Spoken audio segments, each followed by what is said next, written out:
Marina Blackwood pushed through the crowded entrance of Station Zenith with her silver hair tied back in a practical braid, and her leather jacket worn from years of travel across the galaxy, and she felt the weight of two small dragons on her shoulders as Ash and Ember adjusted their positions to get a better view of the bustling space station. The auction hall stood at the center of the station, and it rose 5 stories high with transparent walls that looked out into the endless black of space. And Marina had been traveling for 3 weeks to reach this place because she heard rumors about something special being sold today. Ash chirped softly near her left ear, and the blue-scaled dragon was always the more cautious of the two, and Marina reached up to scratch under his chin, while Ember, the orange dragon with attitude, stretched her wings and hissed at a passing human who got too close. Most people gave Marina a wide berth when they saw the dragons, because humans were still getting used to the idea that other species existed in the galaxy, and many of them had never seen an elf before, let alone one who traveled with creatures that could breathe fire. She made her way to the registration desk, where a tired-looking clerk took her identification card and scanned it before handing her a bidding paddle with the number 347 printed on it. The auction would start in 20 minutes, and Marina found a spot near the back of the hall where she could watch everything without drawing too much attention, and she leaned against a support column and studied the catalog on her data pad. There were ships of all kinds listed for sale today, and most of them were standard human vessels with basic jump drives and unremarkable designs, but Marina scrolled past all of those because she was looking for something specific. Her grandmother had told her stories when she was young, and before the old elf passed away, she spoke of the ancient ships that their people built thousands of years ago, when elves were still a spacefaring civilization, and those vessels could do things that modern ships could not even dream of. Marina had spent the last century searching for any trace of those old ships, and she worked as a salvage expert to pay the bills, but her real passion was finding lost pieces of her heritage, and 3 months ago, she received a message from an information broker who claimed to have found something interesting. Auction hall filled up quickly, and Marina counted at least 500 people in attendance, and most of them were wealthy merchants or corporate buyers who came looking for bargains on confiscated ships and salvage finds. A tall man in an expensive suit took the stage, and he introduced himself as the auctioneer, and he explained the rules about bidding and payment, and Marina only half listened because she had done this many times before. The first few ships sold quickly, and Marina watched as a bulk freighter went for twice its estimated value, and a military escort ship sparked a bidding war between 2 mining companies, and she stayed quiet and still, while Ash and Ember grew restless on her shoulders. Then the auctioneer announced, "Lot number 73." And Marina felt her heart skip a beat as the display screens around the hall flickered to life and showed a ship unlike anything else in the catalog. The vessel floated on the hover platform in the center of the hall, and it was about 60 feet long with sweeping wings that curved back like a bird frozen in flight, and the hull seemed to shift colors between silver and deep purple depending on how the light hit it. Marina recognized the design immediately because it matched the drawings her grandmother had shown her, and the symbols etched into the hull were ancient elvish script that most modern elves could not even read anymore. This was a Whisper Wind-class ship, and Marina knew that only 20 of them were ever built, and they were all thought to be lost when her people abandoned their old technology and scattered across the galaxy. The auctioneer explained that the ship had been found drifting near the outer rim, and that salvage crews could not get inside because the security systems were still active, and that made it even more valuable because it meant the ship was intact and possibly functional. Starting bid is 50,000 credits. The auctioneer called out, and hands shot up all over the hall, and Marina gripped her paddle tightly and waited for the right moment. The price climbed quickly, and Marina watched as one bidder after another dropped out when the amount got too high, and she calculated how much money she had saved over the last 200 years, and she knew it would be close. Ember sensed her tension and nuzzled against her neck, making soft cooing sounds, and Ash wrapped his tail around her arm, as if trying to give her courage. When the bidding reached 200,000 credits, only 3 people remained in the competition, and one was a corporate buyer in the front row, and another was a private collector who owned a fleet of rare ships. Marina raised her paddle and called out 250, thousand, and the entire hall went silent, and people turned to stare at her, and she felt dozens of eyes examining her worn clothes and simple appearance. The corporate buyer frowned and raised his paddle to counter, but Marina could see the hesitation in his face, and the private collector shook his head and stepped back, clearly unwilling to go higher.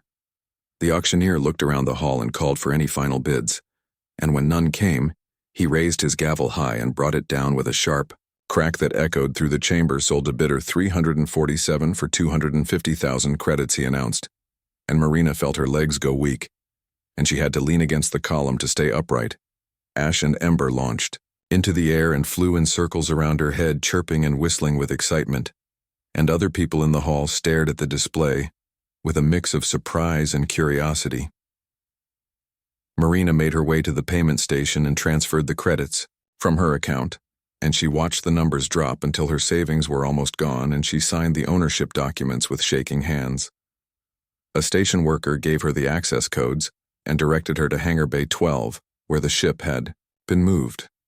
And Marina walked through the corridors in a daze, barely believing what had just happened. She had spent her entire adult life searching for a piece of her heritage, and now she owned one of the most advanced ships her people ever created, and she did not know whether to laugh or cry. When she reached the hangar bay, the doors slid open and she saw the Whisper Wind floating in the center of the space, and it was even more beautiful up close, and the hull seemed to pulse with a faint inner light. Marina approached slowly and reached out to touch the smooth surface, and the moment her fingers made contact, the ship hummed to life and lights flickered along its length in patterns that spelled out words in ancient Elvish. "Welcome, home navigator," the ship said. And Marina felt tears stream down her face because she had not heard those words in her native language for longer than she could remember. Ash and Ember landed on the ship and they pressed their faces against the hull, as if greeting an old friend, and Marina stood there in the quiet hangar and felt something broken inside her begin to heal.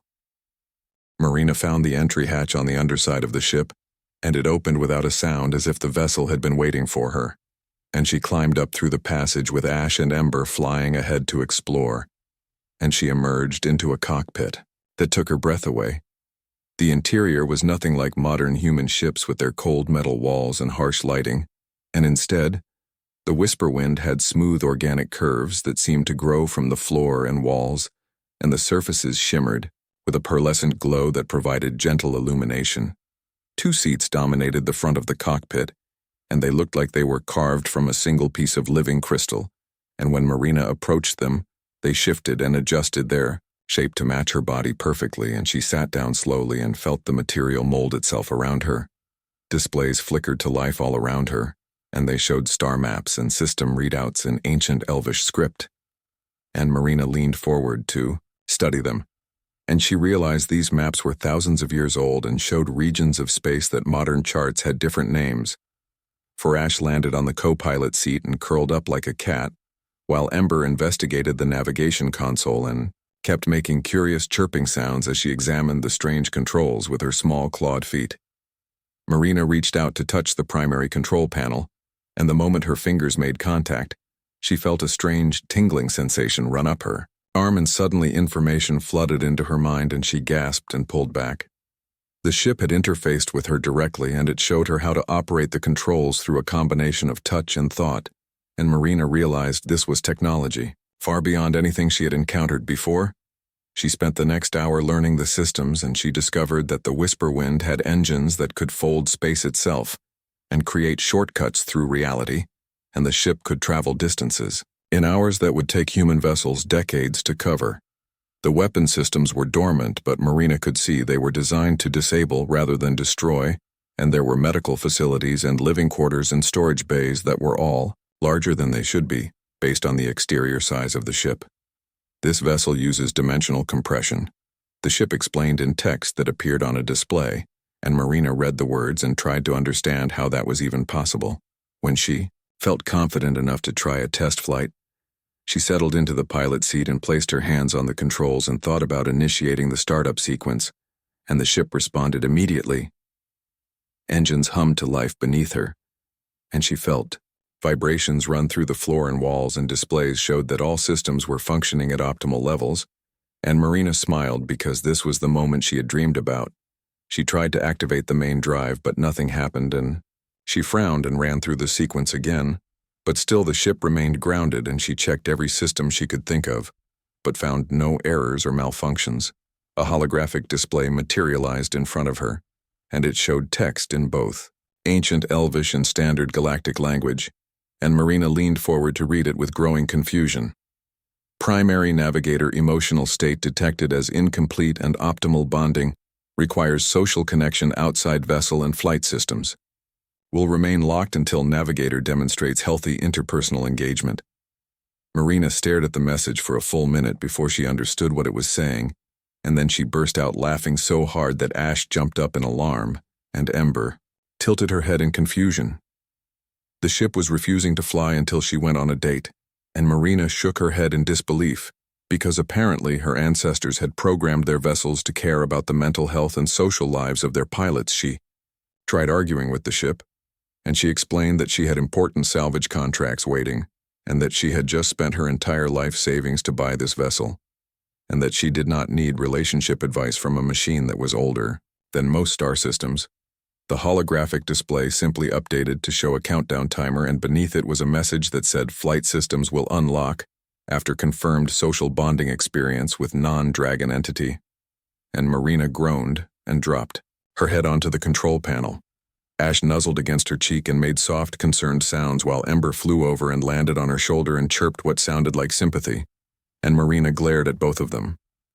"You two do not count, apparently," she said. And the dragons looked offended, and Ember hissed at the holographic display as if the ship had personally insulted her.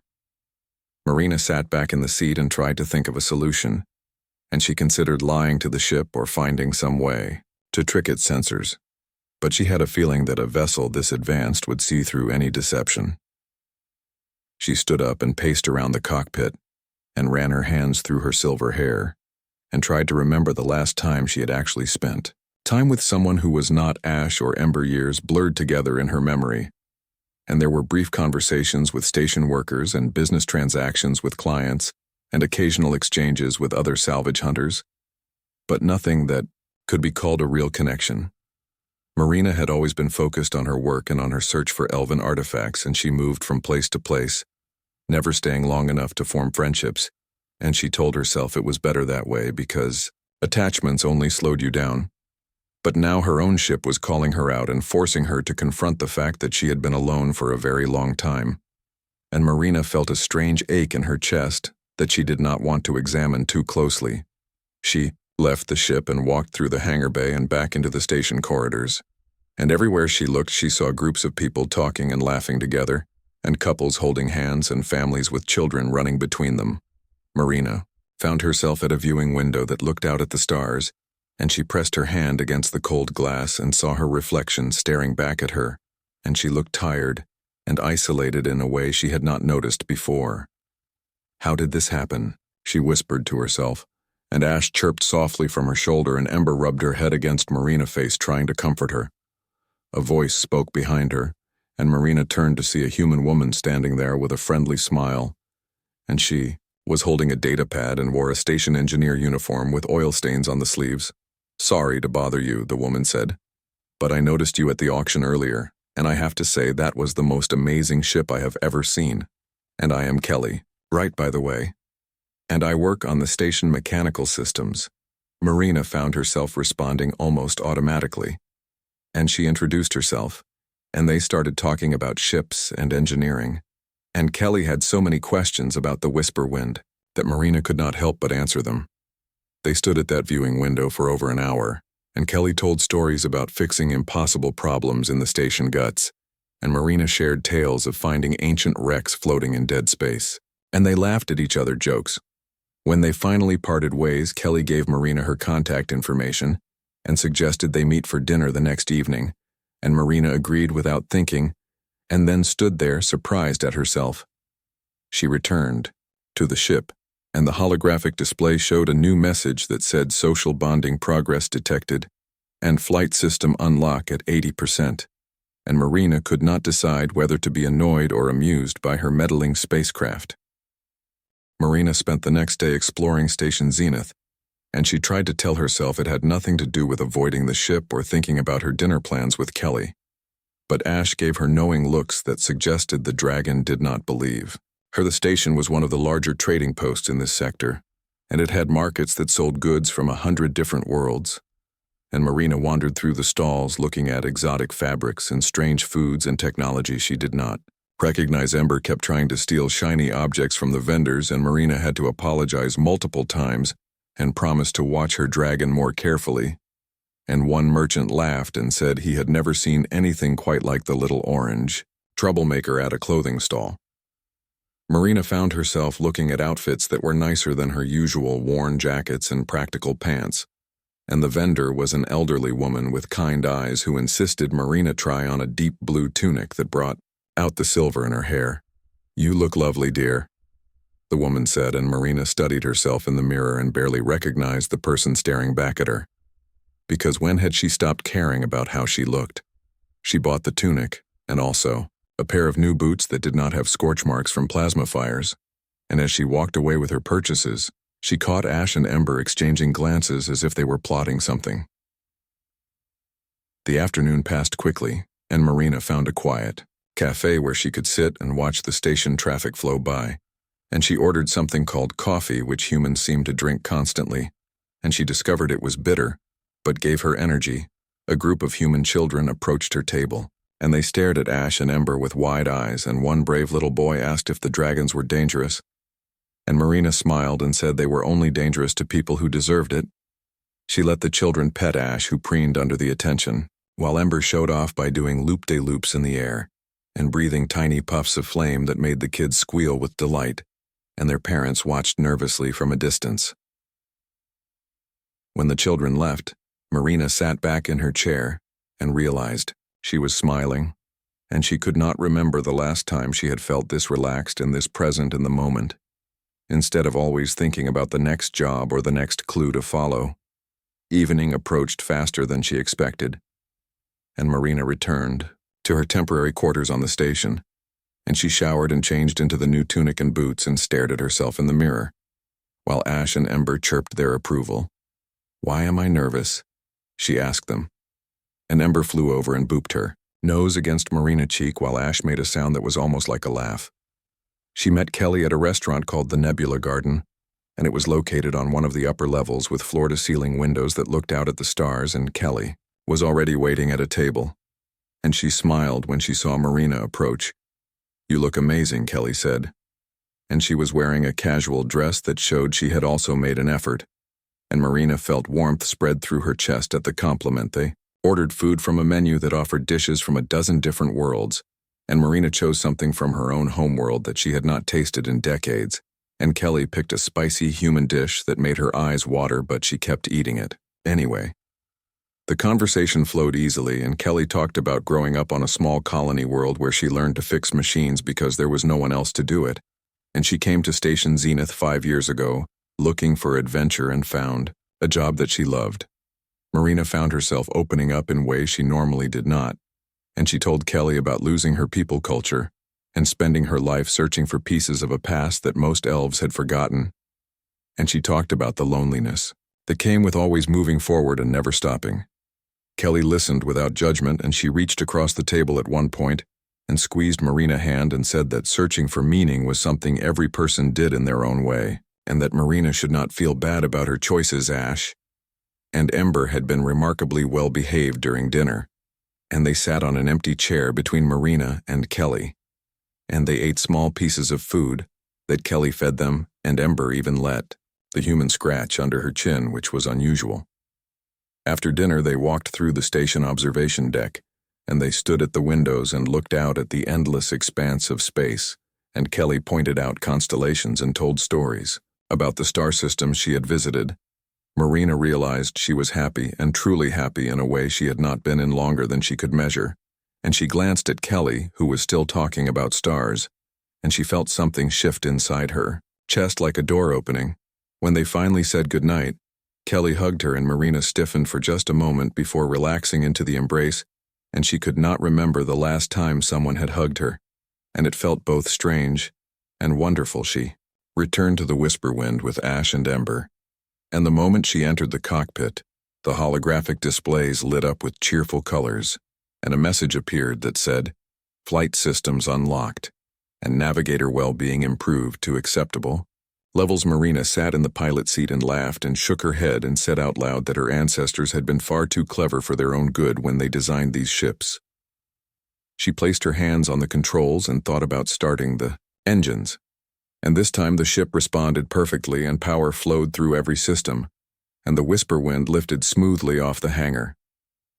Marina did not take the ship out into space yet because it was late and she was tired, but she ran through all the systems and checked every function, and everything worked beautifully. And she felt a deep satisfaction that came from knowing she had earned this. The next morning she met Kelly for breakfast, and they sat at a small cafe near the docking bays, and Kelly asked if the ship was finally working, and Marina nodded and explained the whole strange situation. Kelly laughed so hard she nearly choked on her juice, and she said that was the most romantic thing she had ever heard from a spaceship, and Marina blushed and said it was not romantic, it was just invasive programming. "But you are glad it happened," Kelly said, and it was not really a question, and Marina found she could not argue because it was true.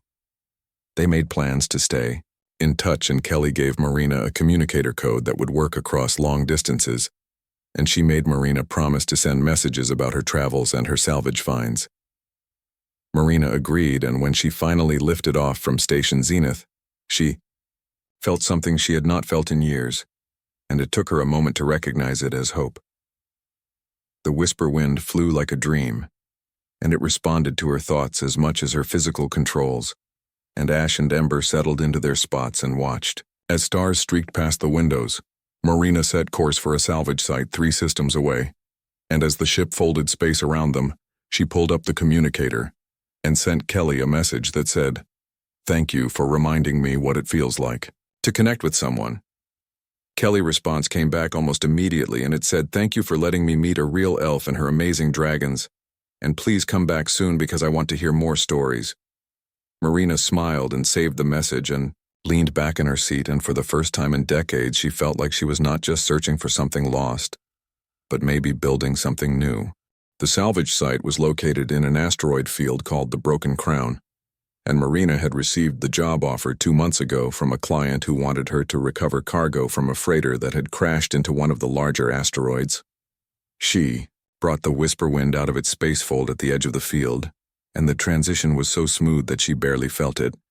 And Ash looked up from where he was napping, and Ember chirped with interest at the view outside the asteroid field. Stretched before them like a river of stone and ice, and millions of rocks tumbled through space in a slow dance that had been going on for millions of years, and Marina plotted a course through the debris using the ship's advanced sensors.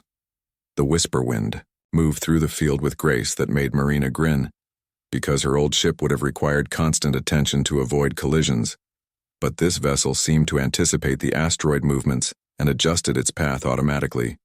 She found the crashed freighter after an hour of searching, and it was wedged into a crater on an asteroid the size of a small moon, and the hull was torn open and exposed to vacuum, but the cargo section looked intact.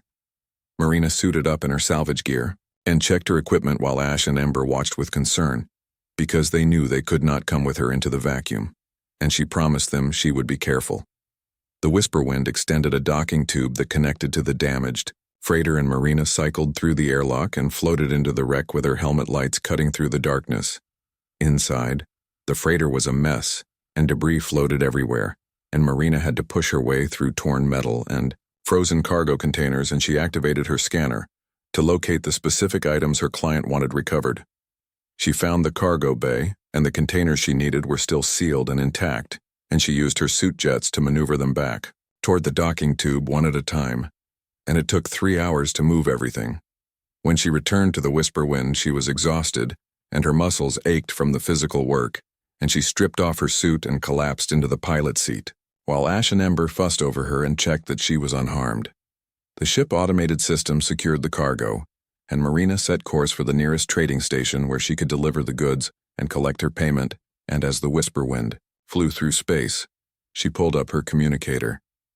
She had been exchanging messages with Kelly for the past week, and they talked about everything from station maintenance disasters to Marina childhood memories of her homeworld. and Kelly had a way of asking questions that made Marina think about things she usually avoided tonight. Kelly sent a message asking how the salvage job went, and Marina recorded a video response showing the cargo hold full of recovered containers, and she made sure to include Ash and Ember in the frame, because Kelly always asked about them.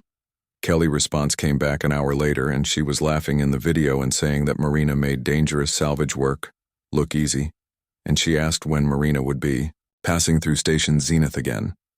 Marina calculated her schedule and realized she could make a detour after delivering this cargo, and it would only add a few days to her travel time, and she sent back a message saying she could be there in a week if Kelly wanted to meet up again. The reply was almost instant, and Kelly's face lit up with a huge smile, and she said, "Yes, absolutely, please come visit," and maybe they could explore some of the station entertainment districts that Kelly had never gotten around to seeing. Marina found herself looking forward to it with an excitement that surprised her. And Ember noticed and made teasing chirping sounds until Marina threw a ration bar at her. She delivered the cargo to a station called Haven Point, and the client was pleased with the condition of the recovered goods and paid Marina a fee plus a bonus. And she used some of the credits to buy supplies and fuel and to get the Whisperwind a thorough systems check. The mechanic who examined the ship kept shaking his head and saying he had never seen technology like this and asking where Marina found it, and she just smiled and said it was a lucky auction find. During the 3 days at Haven Point, Marina continued messaging with Kelly, and their conversations grew longer and more personal, and Kelly told her about a failed relationship with another engineer and how it made her cautious about dating. Marina shared her own fears about getting close to people and how she had built walls around herself over the centuries, and Kelly said that walls were meant to protect, but sometimes they also imprisoned.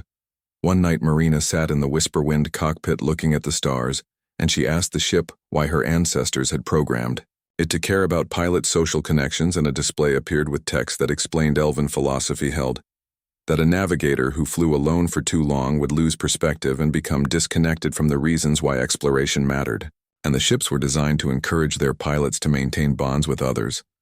Marina read the explanation twice and felt tears prick at her eyes because her ancestors understood something she had forgotten, and they built that wisdom into their technology so future generations would not make the same mistakes. She sent Kelly a long message that night, and she talked about loneliness and purpose, and how meeting Kelly had changed something fundamental in the way she saw her life, and she hit send before she could overthink it. Kelly's response came the next morning, and it was a video of her sitting in her small station apartment with tears on her cheeks, and she said that Marina message was the most honest thing anyone had ever shared with her. When Marina finally arrived at Station Zenith a week later, Kelly was waiting at the docking bay, and the moment Marina stepped off the ship, Kelly ran forward and hugged her tightly, and Marina hugged back without hesitation. They spent the next 3 days together, and Kelly took time off work and they explored parts of the station Marina had never seen, and they went to a zero-gravity dance club where they floated and spun through the air while music pounded around them. They watched old movies in a tiny theater that only sat 20 people, and they ate street food from vendors who sold delicacies from across the galaxy, and they talked for hours in Kelly's apartment about dreams and fears and futures. On the last night, before Marina had to leave for her next job, they sat in the Whisperwind cockpit, and Kelly asked questions about all the controls and displays, and Ash and Ember performed tricks to show off. Marina showed Kelly how the navigation system worked and how the ship could fold space, and Kelly was fascinated and asked if she could come along sometime on a salvage run. Marina felt her heart leap at the suggestion, and she said that she would like that very much. And Kelly smiled and leaned her head on Marina's shoulder, and they sat together in comfortable silence. When Marina finally departed Station Zenith the next morning, she did not feel the usual emptiness that came with leaving, and instead, she felt connected and grounded in a way she had never experienced before. The Whisperwind engines hummed as they jumped to the next system, and a message appeared on the display that said, "Navigator well-being optimal and ship performance enhanced by positive emotional state." Marina laughed and said out loud that her ship was getting too clever, and Ash chirped agreement while Ember did a barrel roll through the cockpit. She had another salvage job waiting 3 systems away, and after that, there would be more work and more travel. But now she had someone to share it with, and that made all the difference. 3 months passed, and marina life developed a rhythm she had never experienced before, and she took salvage jobs that brought her near Station Zenith whenever possible, and Kelly started joining her on runs that were not too dangerous. The first time Kelly stepped aboard the Whisperwind for a real salvage mission, she was nervous and excited, and she kept touching the organic controls and asking questions until Marina laughed and said they should get moving before Kelly analyzed every system. Ash and Ember took to Kelly immediately, and the dragons seemed to understand that she was important to Marina, and Ember even let Kelly hold her, which was something the temperamental orange dragon rarely allowed. They traveled to a debris field where an old colony ship had broken apart decades ago, and Kelly helped Marina sort through the wreckage looking for personal effects that families had hired them to recover. Kelly was good at the work, and she had steady hands and a patient approach to examining damaged containers, and she found things Marina might have missed, and they made a good team in the evenings after work. They would sit in the Whisperwind observation lounge, and Kelly would talk about her day, and Marina would share stories from her long life, and Ash and Ember would curl up between them like warm scaled pillows. One night Kelly asked Marina what it was like to live for centuries and to watch civilizations rise and fall, and Marina thought about it for a long time before answering. She said it was like being a witness to an endless story, and sometimes it was beautiful, and sometimes it was heartbreaking, and the hardest part was knowing that everyone she cared about would eventually leave her behind. Kelly reached out and took Marina's hand and said that maybe the point was not to avoid caring because of fear of loss, but to appreciate the time you had with people while they were here. Marina felt something break open inside her, and she pulled Kelly close, and they sat together while stars streamed past the windows, and Ember made soft cooing sounds, and Ash hummed a melody that elves used to sing to their children.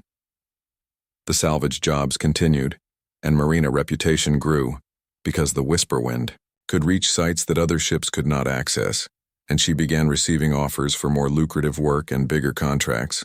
But she found herself being more selective about which jobs she took, and she turned down anything that would keep her away from Station Zenith for more than a few weeks. And Kelly noticed and asked if Marina was sure about changing her patterns. Marina said she was building something new, and that for the first time in her long life, she had found a place and a person that felt like home, and she did not want to lose that for any amount of credits. Kelly's eyes went wide, and she asked if Marina meant that, and Marina nodded and said that meeting Kelly had changed everything, and that the ship had been right to force her to make connections. They decided that Kelly would join Marina permanently, and Kelly gave notice at her station job and packed up her small apartment and moved her belongings onto the Whisperwind, and the ship adjusted its interior to create a shared living space that felt right for both of them. The first week living together was an adjustment, and they learned each other's habits and quirks, and there were small disagreements about storage space and temperature preferences, but they worked through everything with patience and humor. Ash and Ember seemed delighted by the arrangement, and they divided their attention between both women, and Ember developed a habit of stealing Kelly's socks and hiding them around the ship, while Ash would alert Kelly when Marina was pushing herself too hard. They developed routines, and Marina would make breakfast while Kelly checked the ship systems, and they would plan their day together and decide which jobs to take and which to pass on.